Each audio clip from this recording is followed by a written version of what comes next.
So happy to have you on, Shannon and Dr. Kashian. Thank you. Keshani, excuse me, Dr. Keshani. So my name is Simi Bukal. I am from Resolve, the National Infertility Association. I'm the Senior Manager of Communications and Programs, and just quickly want to go into a little bit of an intro, and then I will let you all get started and introduce yourselves and continue with the live. So honored to be a fly on the wall a little bit to this conversation. It's really important to our community to have this knowledge and be proactive in their family building journeys. So Resolve is the leading patient advocacy organization. We have resources, resolve.org. We have support groups. We do advocacy work for the family building community, and National Infertility Awareness Week. This is officially kind of the first day, and we are looking forward to just a week full of surprises and lots of press, and it's exciting, which seems kind of counterintuitive. This is a very serious issue, but the reason why we get so excited is because it's very important to spread awareness and just like really elevate everybody's voice. So that's what we look forward to, is hearing the community. So thank you both for joining, and please take it away. Sure. Yeah, thank you so much for having us. Sorry for the delay. I swear the technical difficulties with IG Lives are never ending, so I apologize for that. But just by way of quick introduction, my name is Shannon Willardson. I'm a full-time content creator. I'm a mom. I'm someone who has experienced my own infertility journey, which I'll get into more, but I'm just really excited for this opportunity to partner with First Response Resolve to talk about this. You know, to your point, I think it's just so important that women who are facing infertility struggles of any kind just feel supported and feel like they have a community so that they can find their voice. And I really hope that's, you know, that this helps contribute to that. Thanks, Shannon. It's so nice to be able to do this with you today. I'm looking forward to it as we kick off National Infertility Awareness Week. I'm Dr. Banafsheh. I'm a reproductive endocrinologist and infertility specialist. I'm very happy and thankful for Resolve and First Response for putting this together so that we can kind of just start to transition and helping people understand how they can move forward from their OB-GYNs to fertility specialists, how to get things going, and also know, like you said, there's a voice, there's support groups, there's people out there, and there shouldn't be as much stigma around, you know, seeking treatment and moving forward on the next steps of starting your journey with starting a family. So let's get to it. Yeah. I wanted to just give a little bit of introduction about myself. As I said, I'm a reproductive endocrinologist and infertility specialist. So what does that mean? I think first and foremost, it's important for some of the people here just who are new to this process to understand a little bit of the difference between an OB-GYN, an obstetrics and gynecology physician, and a fertility specialist or reproductive endocrinologist, and infertility is our title is.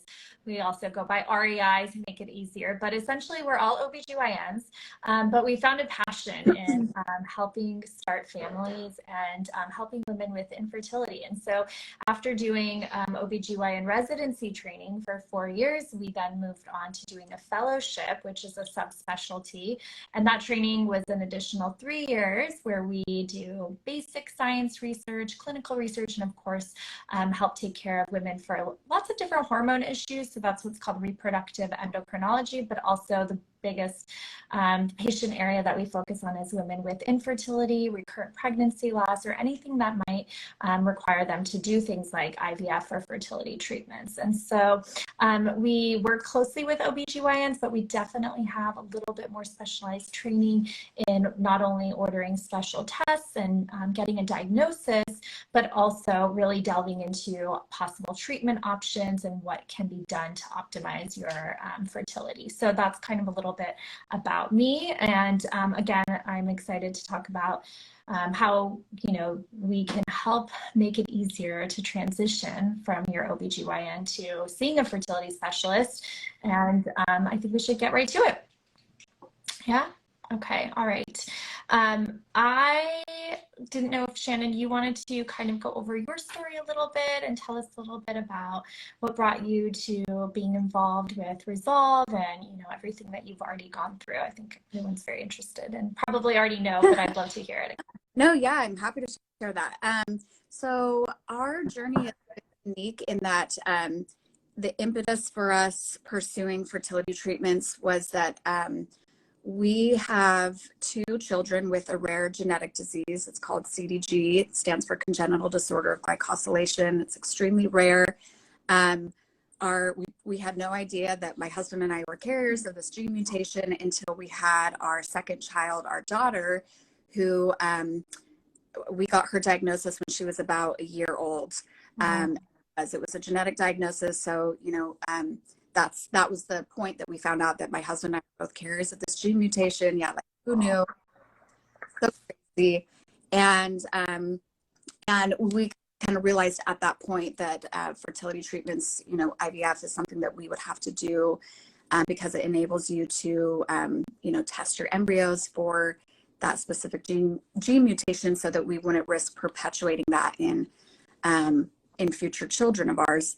And our, you know, fertility struggles really, I would say they surfaced when we actually started IVF treatments. You know, we went into it, you know, just to be transparent, we went into it really naively. We kind of didn't know what to expect, regardless of how much research we'd done on our own and all of those things. We tried to be prepared, but you just don't know what you don't know.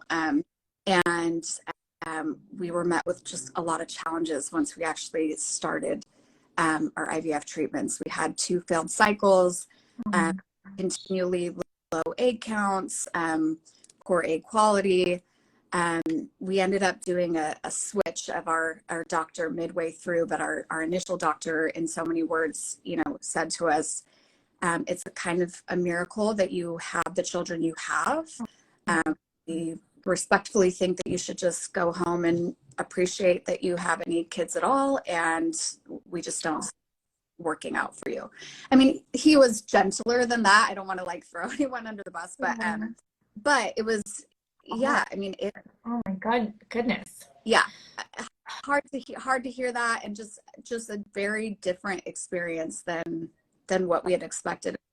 One of the hardest things I think that we've gone through in our family.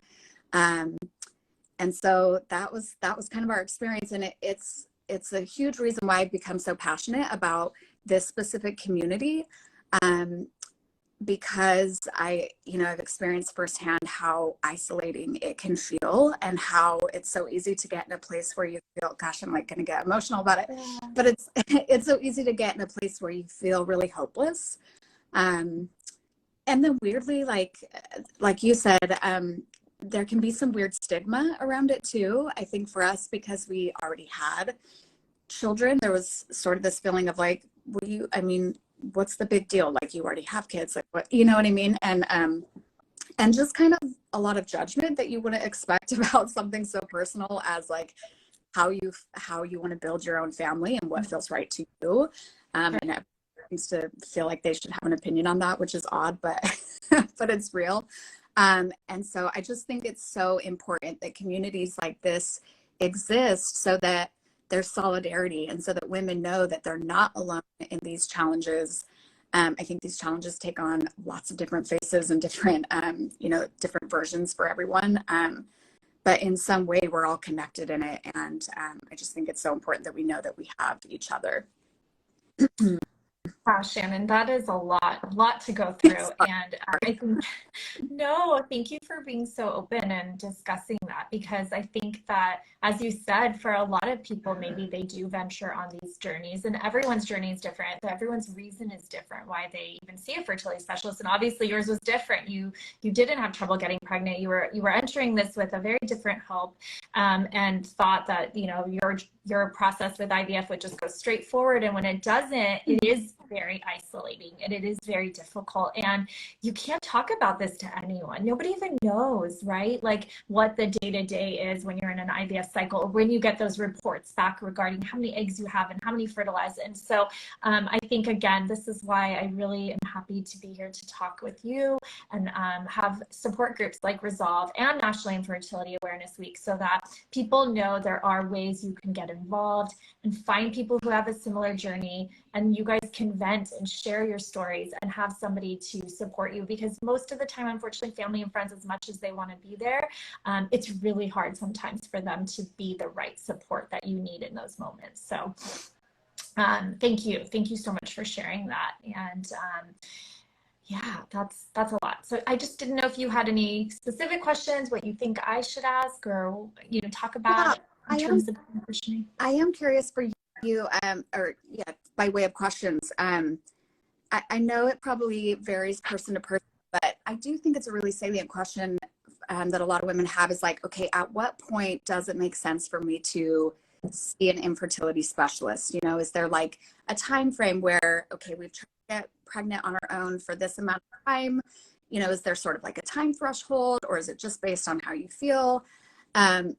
Again, pointing to the stigma that sometimes exists around it. I think sometimes the hesitancy for a lot of women is that like, nobody goes into, when you're starting to try building your family, no one goes into that thinking or wanting to experience infertility, right? Not at all. And so it's sort of that, I don't want to call it denial, but that feeling of like, oh, is this where we're at? Like, Yeah. There's maybe some resistance from that perspective. Anyway, I think that's my big question, is like, at what point do you advise women to start pursuing having these types of conversations with an actual fertility specialist like yourself? Sure. It's very good points to bring up. So I can go by very basic, first off, definitions of, if you are over the age of 35 and you've been trying for more than 6 months, then that does mean there is infertility and you should seek help. If you're under the age of 35 and you've been trying for 12 months or more, then absolutely you should seek services with a fertility specialist. But I tell everybody, you have to trust your intuition as well. And there's no reason why you can't see a provider sooner, right? There's no reason. Some people have this intuition or this feeling like something just doesn't feel right. And I think that the most important thing you can do is trust your gut and go, see a provider, get some testing done. The best case scenario is that everything comes back okay and you get pregnant before you even, needed to see a provider. But in these circumstances, that if you felt that this way, or you had an intuition that maybe something's not right with my eggs or my quantity or my cycles are changing, and you wanted to see someone sooner and you get an answer sooner, then that allows you to be proactive sooner and make changes. So I tell everyone, if you're even just curious about your fertility, your egg quantity, your egg numbers, you just got married, you aren't even trying, there's no reason why you can't seek services and consult. So that's number one. Number two, I really like the fact that you brought up the point about, the stigma and just the denial that sometimes comes. I think that one of the hardest things is that, as you said, nobody ever wants to be in this office, right? Seeing me truly. Like, it's not anyone's plan when they're starting to try to start a family. And what happens is sometimes month after month goes by and you're like, well, maybe just this month I feel it different and I won't get my period and it'll work out. And kind of we wait and we are like, okay, well, one more month, or maybe somebody's partner is not necessarily on board for the consult. And that's another, roadblock to getting in for the visit. So there's a lot of challenges that do come up. I mean, honestly, I've had OB-GYNs reassure patients who are young and they're in their 30s and say, don't worry, you're fine. You can wait a couple of years, but everyone's journey is different, right? And everyone's goals are different. Someone might be 30 and, not need to see a fertility specialist, but they want to have 5 kids and that's their goal, right? That's what their family plan is. And so yes, it should be, addressed sooner than waiting till you're 33 or 34, and then it's harder to have 5 children. So there's lots of reasons why things come up and get can be delayed, but I just really highly advise everyone think about your goals and think about what you feel is right. And that's when you should see a provider. I love that advice. Sorry, I want you to get all your thoughts out. Yeah. No, I mean, and then there's always other little things, like if you have irregular menstrual cycles, or your partner had an issue where they were told, like, they had testicular cancer or had a surgery on their testicles, or, you feel like you had a surgery and you had a really bad infection and they had to do surgery near your fallopian tubes or ovaries. These are all reasons why you should see a provider sooner. And if you have questions about anything, then just bring them up to your OB-GYN, or again, like I said, there's never anything wrong with seeing a fertility provider before that strict 6-month or 12-month cutoff. Yeah, I love that. And I'm so glad you said that. I feel like when people ask me, that is honestly my biggest piece of advice too. I mean, to sum it up, it's like sooner rather than later. Because I know for me, to be honest, like that is, if I could do things differently, that is the thing I would have done differently. I remember just not quite, like, the urgency of it didn't quite click for me. And I think there was this feeling in my mind that, and in our case, obviously we went straight to IVF. And I think usually that's not exactly the case. Like you kind of explore all of your options. But for me, it was like I connected those initial appointments and consultations with an IVF specialist or with a fertility specialist to, like, okay, I'm ready to be pregnant right now. And I feel like it's so important to, like, disconnect that in a way, because, like, information gathering, in our case with IVF, we could have done egg retrievals and frozen our eggs and just had all of that happen like a couple years prior. And I don't know, but I have often wondered, like, would we have had an easier time had we approached it that way, just because age is such a factor, can be such a factor. So yeah, I agree with that so much. Like, the sooner the better, essentially. Yeah. And I tell everyone, like, you may not act on the information, Right. but knowledge is power in itself, right? So just getting a diagnosis or even getting reassurance, like, everything's fine, keep going at it, that is really important. But if you do have a low egg quantity, or maybe somebody might go through menopause sooner, wouldn't you rather know when you can make a difference than not? So this is why, again, it's just so important for people to know, just get the information, get the testing.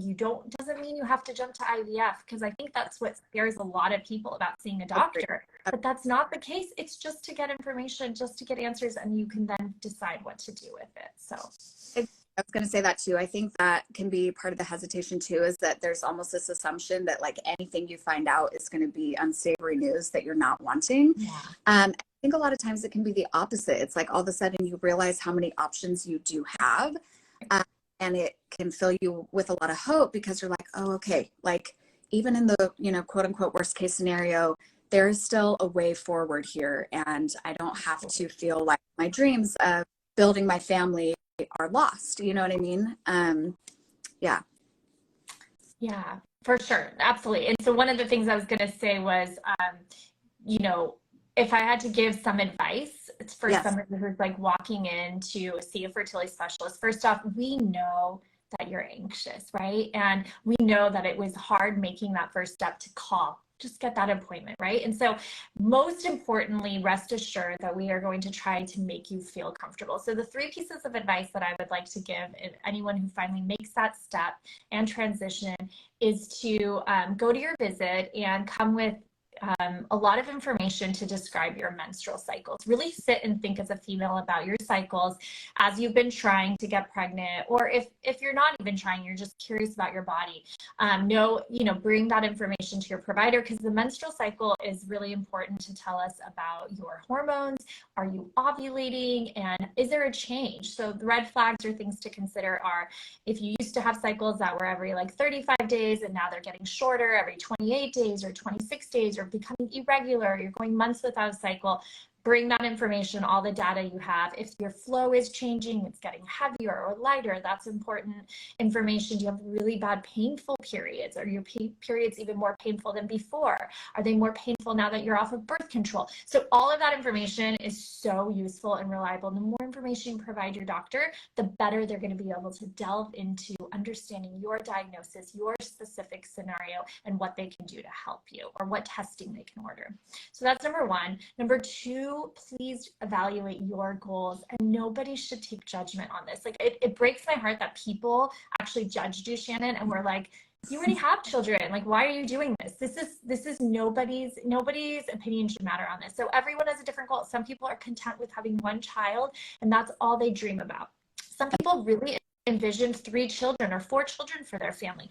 And those are the things that you want to bring up to your provider and let them know, because it makes a difference in us, deciding upon potential treatments.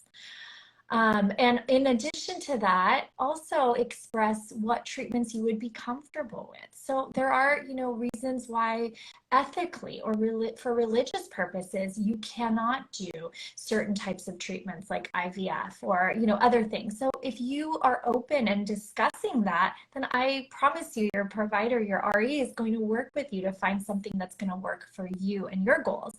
In addition to that, I would say if you feel like you want to do whatever you can to get pregnant more naturally, then we can look into things that optimize your natural fertility, whether that be supplements, potentially a surgery for endometriosis, and then trying naturally. So what's important is be real to yourself and know your goals and express those. You should never feel like judged, especially by your REI, about expressing those, needs.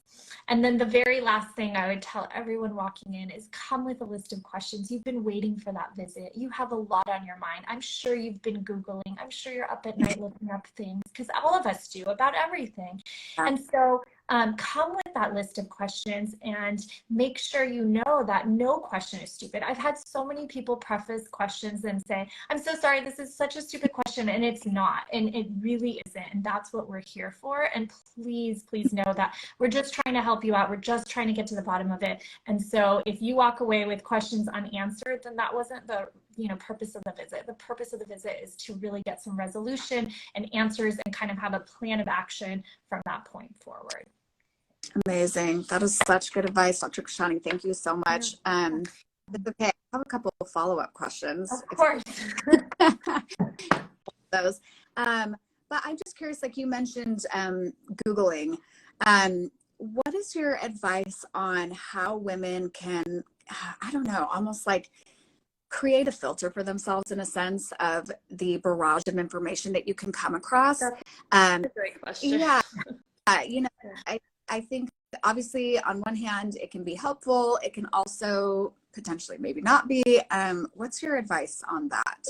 So my advice is, no matter what we do, whether related to infertility or not, doing research is a good thing, right? Like we're not going to tell, I don't think anybody should tell somebody not to Google or not to look anything up, because again, knowledge is power. We understand about our bodies. Maybe one thing you read triggers that, hey, that's weird about my cycles. My cycle's not like that. So I think that it's really important to look, but there are good resources, right? So if you go to places like resolve.org, you can find good resources and websites that are more legitimate.